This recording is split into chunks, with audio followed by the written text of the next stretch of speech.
গত এক সপ্তাহ ধরে পানি বাড়ার সাথে সাথে কুষ্টিয়ার ভেড়ামারা উপজেলার বাহিরচর ইউনিয়নের 6 কিলোমিটার এলাকায় পদ্মা নদীতে দেখা দিয়েছে তীব্র ভাঙন। প্রতিনিয়তই নদীগর্ভে বিলীন হচ্ছে শত শত বিঘা ফসলি জমি। হুমকির মুখে পড়েছে বসতভিটা, শিক্ষা প্রতিষ্ঠান সহ সরকারি বেসরকারি বিভিন্ন স্থাপনা।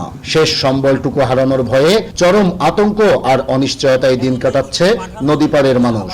মাঠা জমি জায়গা তো সবই ভাঙি চলে গিয়েছে। এখন যেটুক আছে বাড়ির আসে ওই বাড়িটুকু তখন ভাঙি চলে যায়। তখন ধন সকলি বেটা সকলি কোন জায়গায় যায় মুখাবো মাথা দেবো এখন আমরা। 7-8 হাজার মানুষের বসবাস এই 5-7 গ্রামের।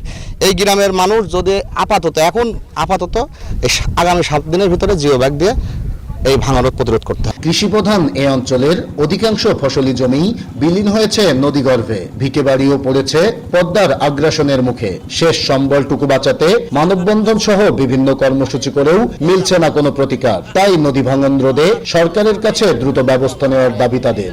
যে জমি জায়গা ছিল সব নদীগর্ভে চলে গেছে, এখন ভিটিটুকু আসছে, সে ভিটিটুকুর আশায় টিকায় রাখার জন্য এ সরকারকে আমরা বর্তমান সরকারকে বলছি যে আপনার আকুল আবেদন আপনি আমাদের দিকে একটু চান। পানি উন্নয়ন বোর্ডের কর্মকর্তারা বলছেন, ইতিমধ্যেই ভাঙন কবলিত এলাকা পরিদর্শন করে ঊর্ধ্বতন কর্তৃপক্ষকে অবহিত করেছেন তারা।